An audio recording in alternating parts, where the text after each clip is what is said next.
There's a saying, when the devil ignores you, then you know you're doing something wrong.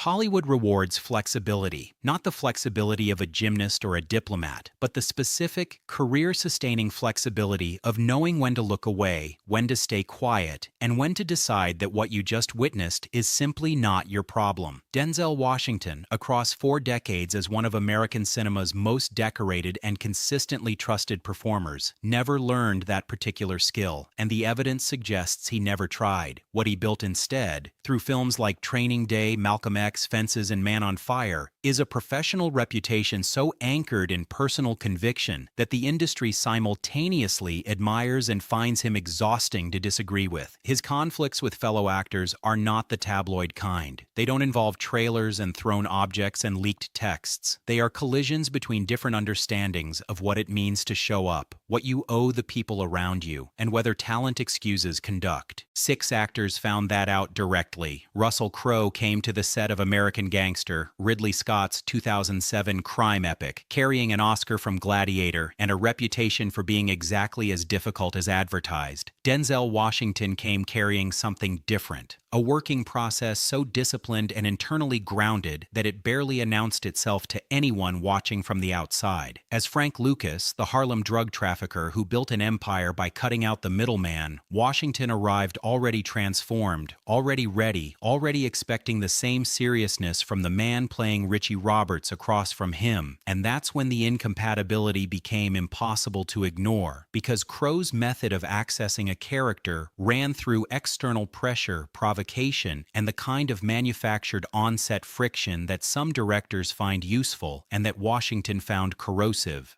Cinematographer Harris Feuds, who shot the film, observed the tension firsthand and described Washington operating with a focus and dignity that made Crowe's more volatile approach feel like interference rather than collaboration. None of that friction would necessarily have been fatal to their working relationship on its own, but what crystallized Washington's response was something more specific than creative disagreement. Crowe's behavior toward crew members, the people with no power to object, no leverage to protect themselves, and no mechanism for registering a complaint without risking their position, violated the standard Washington applies to everyone in a production without exception. His belief, stated plainly in multiple interviews across his career, is that character shows up most clearly in how you treat people who cannot push back. And that's when Washington intervened, quietly and without theatrical announcement, on behalf of people who hadn't asked him to. The resentment that followed from Crowe was permanent, and Washington accepted that outcome without visible discomfort, because the alternative, watching and saying nothing, would have cost him something he valued more than a comfortable working relationship with a fellow Oscar winner. Sean Penn and Denzel Washington never shared a set, never competed for the same role in any documented way, and never had a single confrontation that anyone present could describe in detail afterward. None of that prevented a genuine and lasting antagonism from developing between them, because what divided these two men wasn't circumstance. It was philosophy, and philosophy runs deeper than incident. Penn's position, held with authentic conviction and lived out publicly at considerable professional cost to himself over decades, is that actors with platform have a duty to use it, to speak directly about political power, to make their views known, even when studios wince and audiences tune out. Washington's position is the opposite, not because he lacks views or lacks courage, but because he chose a different accounting of what actually helps. His charitable work, directed heavily toward education, toward young people, through his church and through foundations he built without press releases attached, operated on a principle of direct impact rather than public positioning. Producer Scott Rudin, who worked with both men on separate projects, put the distinction plainly. Washington believes you change things through the work itself, while Penn believes the platform is the work. And that's when implicit judgment enters the picture, because Penn's public framing of activism consistently carried within it a suggestion that quieter approaches amounted to some form of moral abdication. Washington rejected that framing completely and without apology. Charity that requires an audience isn't charity. It's branding, and Washington has never confused the two. Their shared commitment to serious dramatic craft, which both men genuinely possess, couldn't bridge a disagreement that fundamental, and so they maintained a respectful, distant professional existence in the same industry without finding cause to close that distance.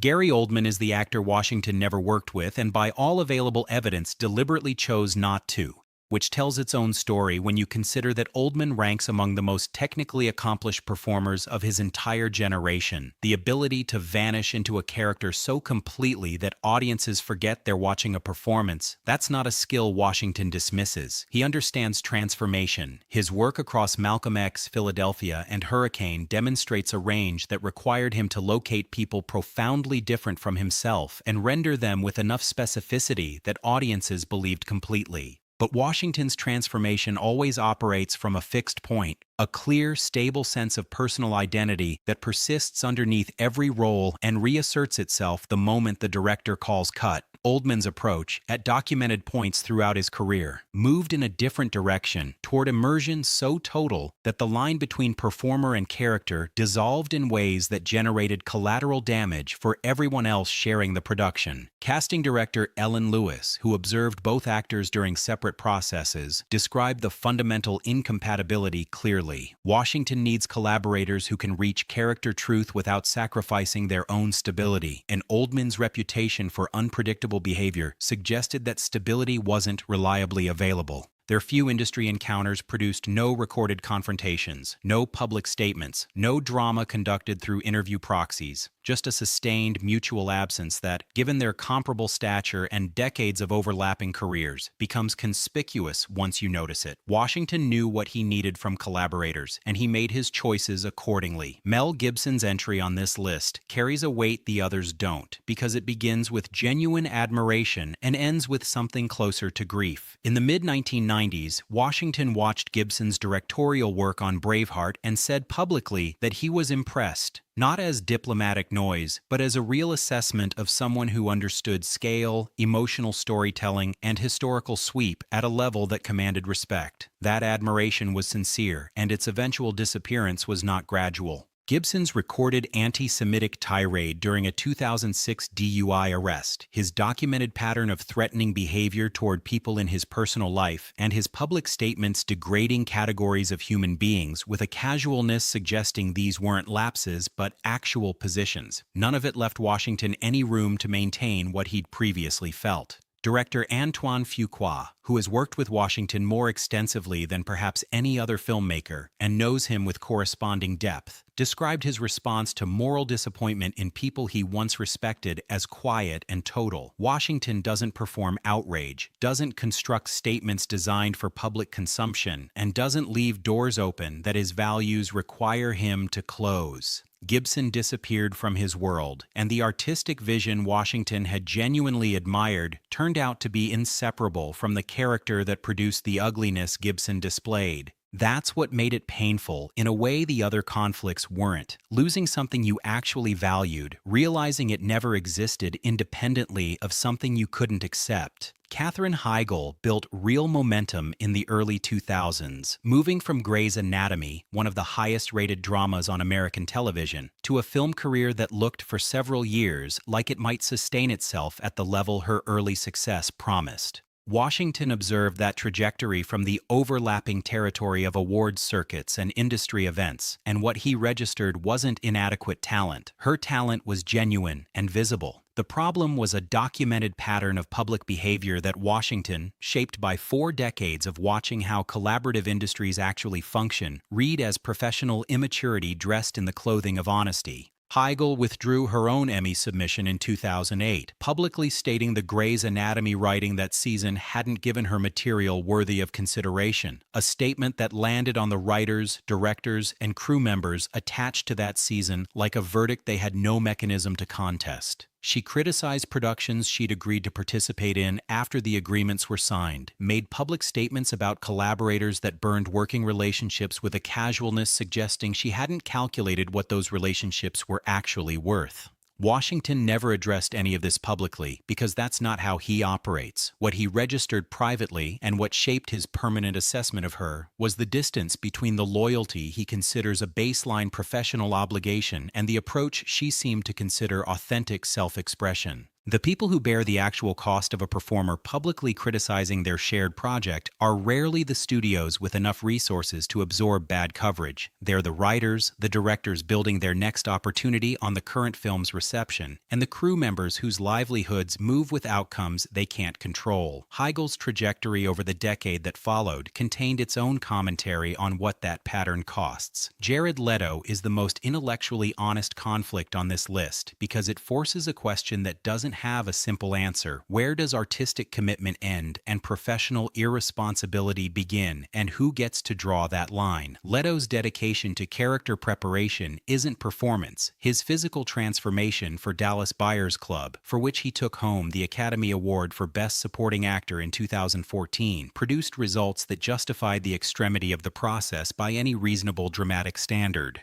Washington doesn't dispute the commitment or deny the results. What he cannot reconcile with his own understanding of professional responsibility is the cost that commitment systematically imposes on everyone else in the production. Leto's method-acting approach involves staying in character between takes across entire shooting schedules, sending materials to co-stars that have been described in multiple accounts as genuinely disturbing, and constructing a working environment where the boundary between his performance and his behavior becomes impossible for anyone else to reliably locate or predict. Acting coach Larry Moss, who worked with both performers in separate contexts, described the fundamental difference this way. Washington reaches character truth through psychological preparation that strengthens rather than replaces his own identity, while Leto operates from a belief that complete personality replacement is necessary for authentic performance, and those two premises produce incompatible collaborative realities. Washington's preparation runs just as deep and produces results just as undeniable. His peers describe working alongside him as quietly humbling, not because he announces his process, but because its results speak with such clarity in the finished work. The permanent distance between them isn't personal hostility in any conventional sense. It's the natural result of two professional philosophies that cannot occupy the same creative space without one of them damaging the other, and Washington chose to recognize that before damage occurred rather than after.